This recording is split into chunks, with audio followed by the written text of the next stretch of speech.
Boa tarde, pessoal, tudo bem? Nossa aula de hoje é uma aula de história, tá lá na apostila do primeiro bimestre, na página 246, as novas riquezas agrícolas. Eu também peço a vocês que depois de ouvirem a explicação aqui sobre os conteúdos, que vocês voltem e dê uma nova lida na matéria para fixar melhor o conteúdo, ok? Então vamos iniciar. Além do pau-brasil e da cana-de-açúcar, você conhece outros produtos que foram ou ainda são importantes para o território brasileiro? Você sabia que a qualidade do café produzido no Brasil é valorizada por outros povos e em outros países? Quando o café se tornou um importante produto agrícola no Brasil? Então, sobre isso que vamos estudar neste capítulo. O café chega ao Brasil. O café é um fruto de origem africana.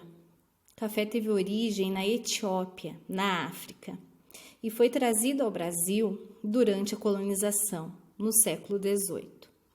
Nesse período surgiram as primeiras plantações de café na região norte do Brasil.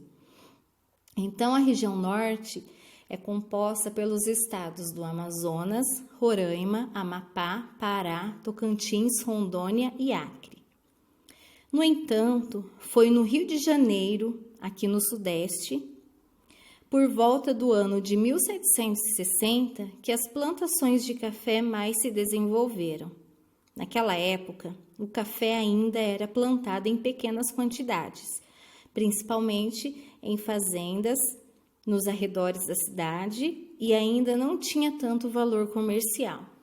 Vemos aí na imagem ao lado uma gravura do século XIX mostrando como era feita a colheita de café nos arredores do Rio de Janeiro, na época da produção cafeeira, no Brasil, em 1834, por Johann Moritz. Para saber mais, o aumento do consumo mundial de café. Ao longo do século XIX, o consumo de café começou a aumentar nos Estados Unidos e na Europa. O café passou a ser apreciado por muitas pessoas, principalmente pelos frequentadores das cafeterias, casas onde a bebida era servida. E é até hoje, né? O aumento do consumo valorizou o café, elevou o preço do produto e tornou seu comércio muito lucrativo. Então, as pessoas começaram a ganhar muito dinheiro com o café. As cafeterias se tornaram importantes pontos de encontro, onde as pessoas, além de beberem o café, podiam discutir vários assuntos, como política, economia e cultura. A pintura ao lado, feita pelo artista holandês Vincent van Gogh, retrata uma cafeteria na cidade de Arles, na França, em 1888. Próxima página, a marcha do café. Ao perceberem que o cultivo do café poderia ser lucrativo, muitos fazendeiros brasileiros passaram a investir na plantação de cafezais, e aqueles que já investiam aumentaram sua produção. Dessa forma, os cafezais foram ampliados, derrubando matas e abrindo novas áreas de plantio. Essa expansão das regiões de cultivo de cafezais ficou conhecida como a Marcha do Café. Então, essas áreas que foram ampliadas, essas matas que foram derrubadas, abrindo novas áreas de plantio, foi chamada de Marcha do Café. A marcha começou no Vale do Rio Paraíba, no estado do Rio de Janeiro.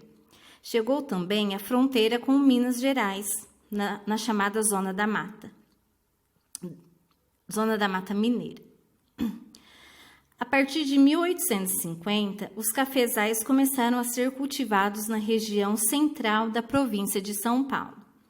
E quando chegamos ao século XX, já havia cafezais espalhados por todo o oeste de São Paulo. Observe no mapa abaixo como ocorreu a expansão do café. Então, vemos aí um mapa retratando mais o estado de São Paulo. Temos um pedacinho também aqui do Rio de Janeiro, nessa parte laranja, essa parte direita laranja, né? Então, temos aí, no século XX, o café já havia se espalhado por todo o oeste e o Vale do Paraíba em São Paulo. Como vemos as partes coloridas aí do mapa. Tá vendo o nome das cidades aqui? Então, essa parte foi toda, né, espalhada pelo café nessa época. Ok? Próxima página. Mão de obra para os cafezais. Em 1850, foi declarada a Lei Eusébio de Queiroz, que encerrou o tráfico de escravos. Pessoal, tráfico de escravos, lembrando, é o comércio de pessoas para serem utilizadas como mão de obra, os africanos escravizados, ok? Entretanto, essa decisão não acabou com a escravidão no Brasil, né? A escravidão acabou só em 1888. Como não chegavam mais escravizados vindos da África, aqueles que já viviam ou nasceram aqui passaram a valer mais. Então, com isso, ficou mais difícil a compra de escravos. Essa situação provocou uma diminuição nos lucros das fazendas. Assim, com o apoio do governo, os fazendeiros passaram a estimular a vinda de imigrantes para trabalhar, principalmente nos cafezais, e em troca eles teriam o direito de utilizarem parte das terras para agricultura de subsistência, ou seja, eles plantavam alimentos para o próprio consumo, para o próprio sustento, e de uma pequena parte da renda da colheita, que isso era muito pouco, tá, pessoal? Os imigrantes europeus que vinham para cá aceitaram essas condições, devido às péssimas circunstâncias de suas terras de origem. No Brasil, buscavam trabalho e melhores condições de vida.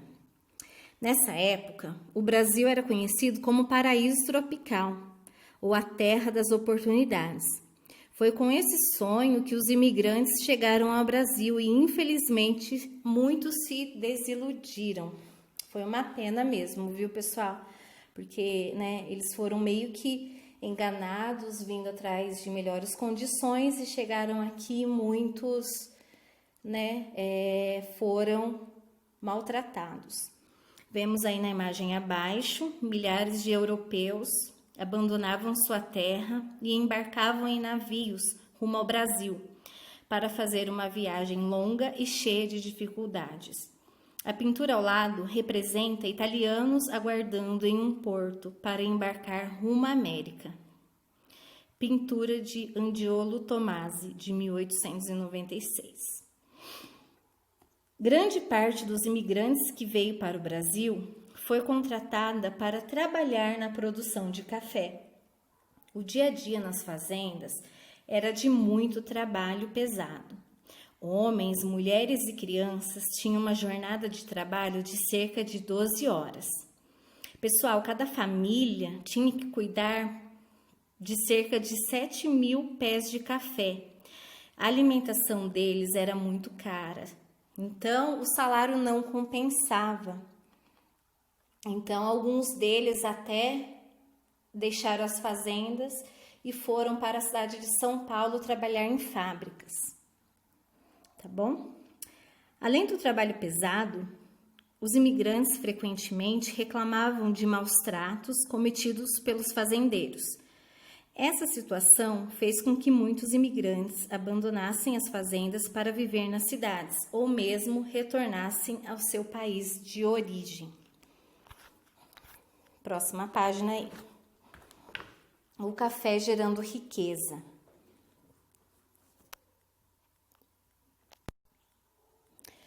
No final do século XIX, o Brasil já era o maior exportador de café do mundo. Cerca de 2/3 de todo o café consumido em outros países era brasileiro. E hoje em dia, inclusive, o Brasil ainda é o maior exportador de café do mundo.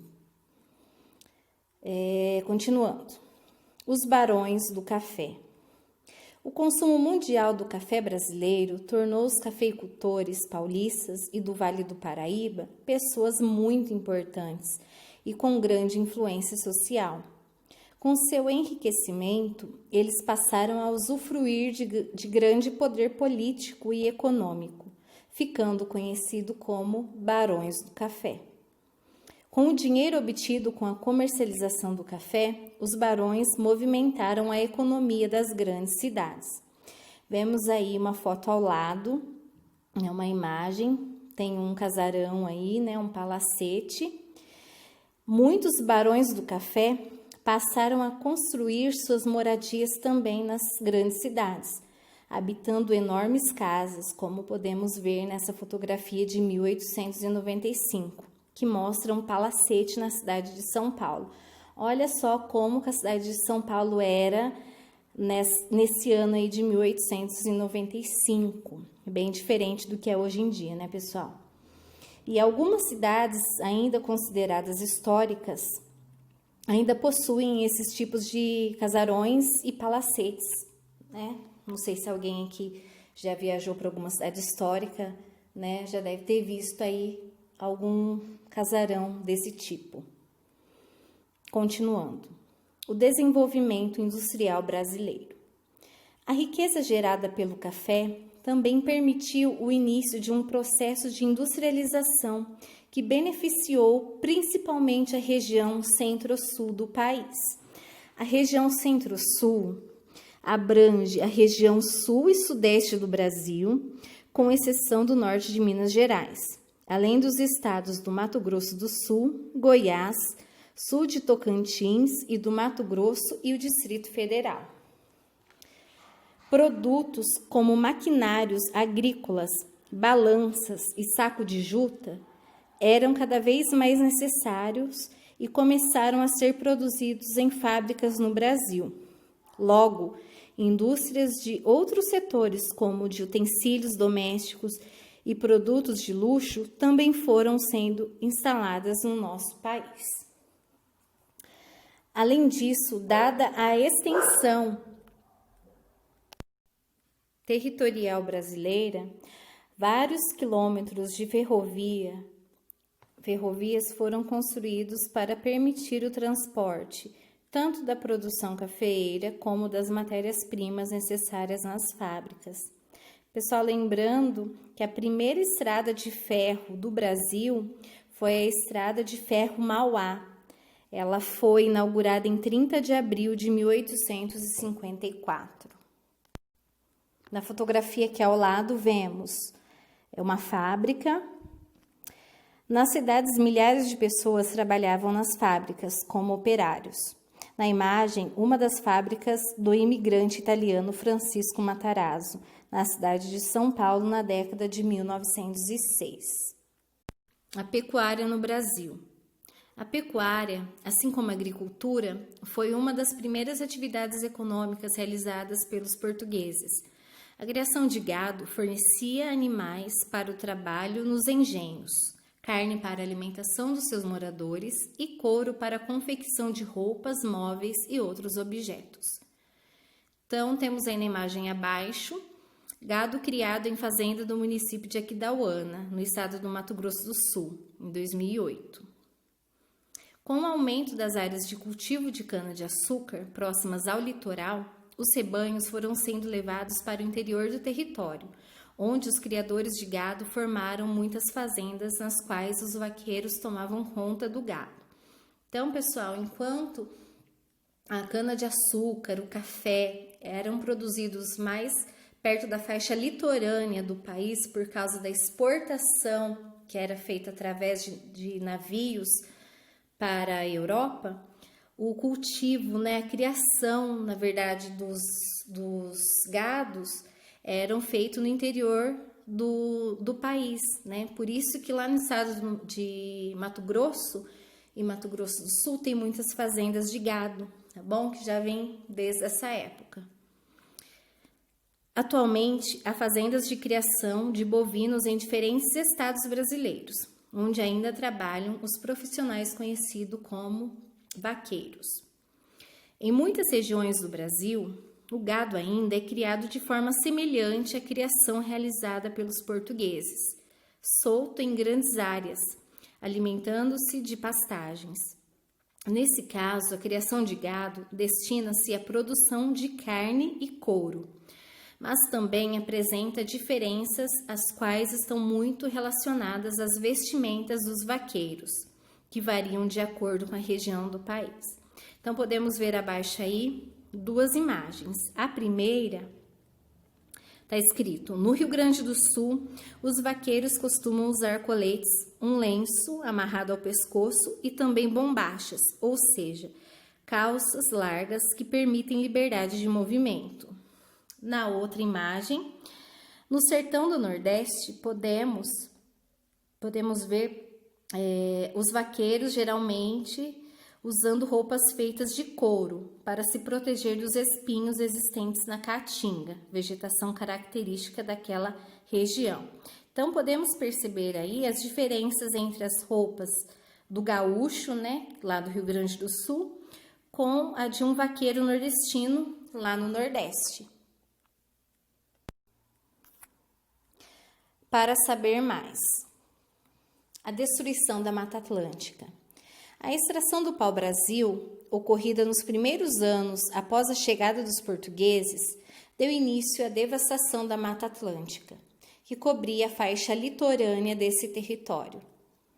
Essa devastação continuou no decorrer dos anos e foi provocada por derrubadas e queimadas. Então, pessoal, eles não respeitavam o meio ambiente. O objetivo deles era abrir novas áreas agrícolas, principalmente para plantar cana-de-açúcar e café, ou formar pastos para a criação de animais. Então, podemos observar aí o mapa abaixo. Então, a Mata Atlântica em 1500. Então, podemos ver nessa área verde, que essa área verde é a Mata Atlântica, tá bom? Lá em 1500. Na foto de baixo, no mapa abaixo, é a Mata Atlântica em 2008. Tá vendo como ela foi devastada? Não tem quase mais nada da Mata Atlântica. Onde sua área original de 1,3 milhões de quilômetros quadrados, espalhados pelos estados brasileiros, restam apenas 12%. Então, podemos ver aí nessas partes verdes, né, que ainda tem um pouquinho só de Mata Atlântica, né? E isso é muito triste. Próxima página aí. A extração do látex. Além do pau-brasil, outros produtos foram extraídos das matas brasileiras em diferentes épocas e para muitas finalidades. Um desses produtos foi o látex, isto é, a seiva retirada de uma árvore chamada seringueira. Então, seiva, pessoal, é um líquido que circula no interior de uma planta e que possui todos os nutrientes necessários para o seu desenvolvimento. Então, o látex é utilizado na fabricação da borracha natural. No final do século XIX, o látex tornou-se muito valorizado. Por isso, naquela época, muitas pessoas, principalmente os nordestinos, deixaram seu lugar de origem para trabalhar como seringueiros na Amazônia. Então, seringueiros, pessoal, são as pessoas que trabalhavam na extração do látex. Podemos ver agora abaixo, né, nessas duas figuras aí, que o seringueiro ele acorda bem cedo, por volta de 5 horas da manhã, e percorria as trilhas dos seringais, fazendo cortes nos troncos de várias seringueiras. Pelos cortes, o látex escorria lentamente até um recipiente fixado na parte de baixo, como vemos aí na figura. Na outra figura está escrito: enquanto aguardava o látex escorrer, muitos seringueiros se dedicavam à caça e à coleta de alimentos para consumo próprio. Após algumas horas, no período da tarde, o seringueiro voltava às árvores para retirar os recipientes cheios de látex.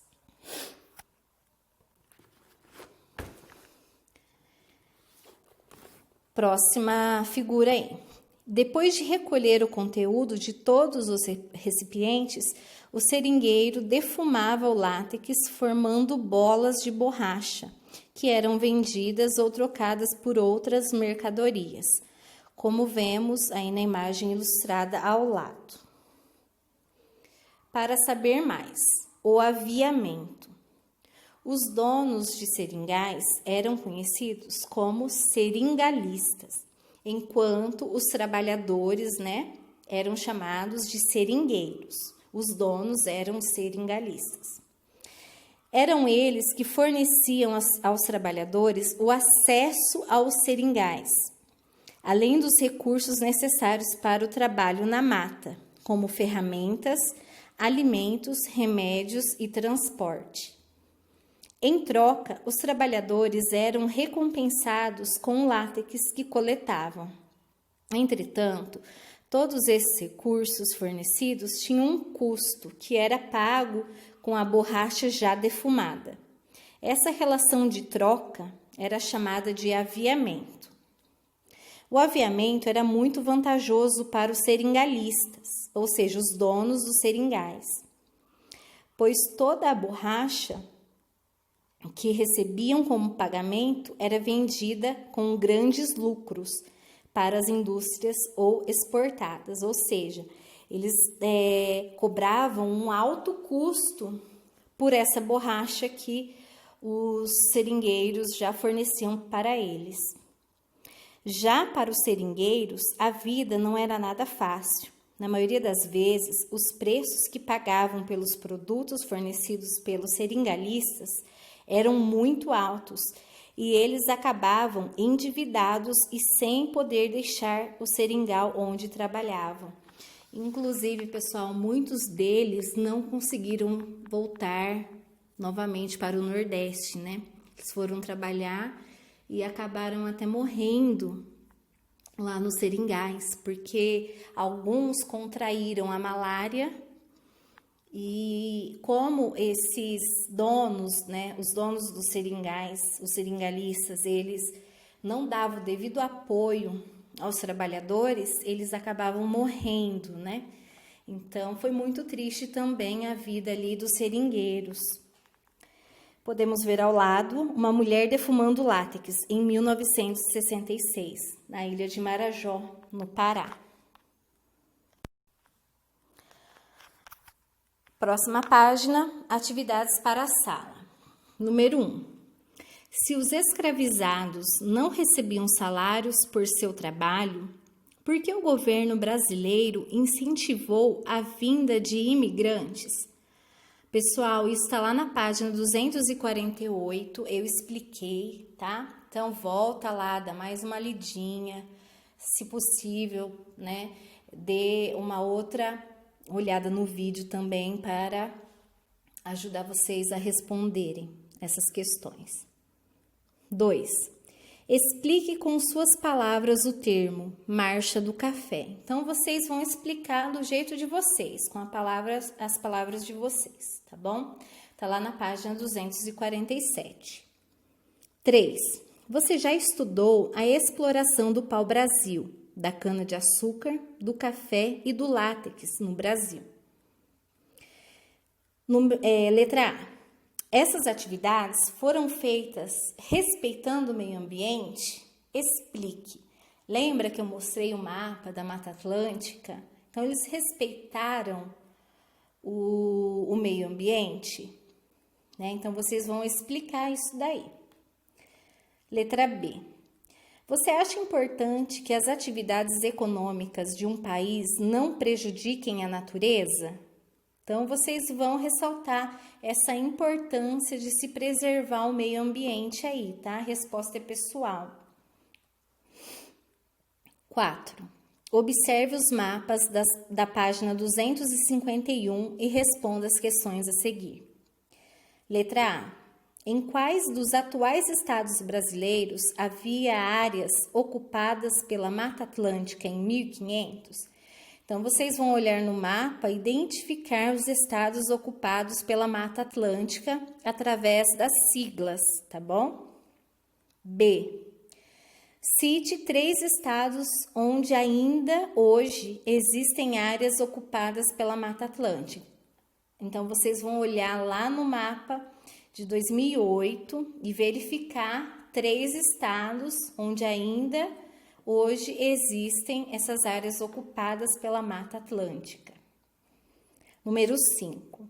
Explique o significado dos seguintes termos relacionados à produção da borracha. Então, vocês vão explicar. Letra A, o que significa o látex.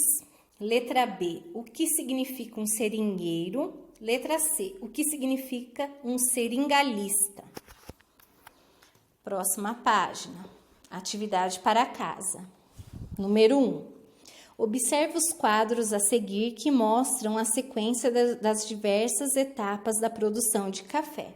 Então, vocês vão olhar o quadro da letra A, da letra B, da letra C, da letra D, da letra E e da letra F. A atividade está na página anterior não, na página seguinte, na 256. Está escrito assim: agora, leia as descrições a seguir e relacione cada uma delas ao quadro correspondente. Então, vocês vão relacionar as imagens lá da página 255 com a descrição escrita aqui. Então, vamos lá.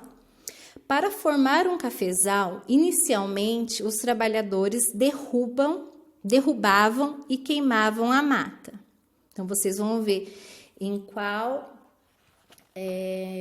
imagem dessa descrição aqui. Outra. Depois de seco, o café era descascado e ensacado. Ele podia, então, ser levado até os portos, onde seria embarcado para outros países. Então, vocês vão lá ver qual a imagem dessa descrição.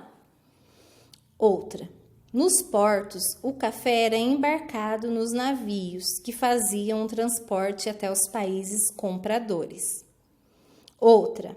Depois de colhido, o café era lavado e espalhado no terreiro para secar. Para que secasse mais rapidamente, o café era remexido várias vezes com rodos de madeira. Outro.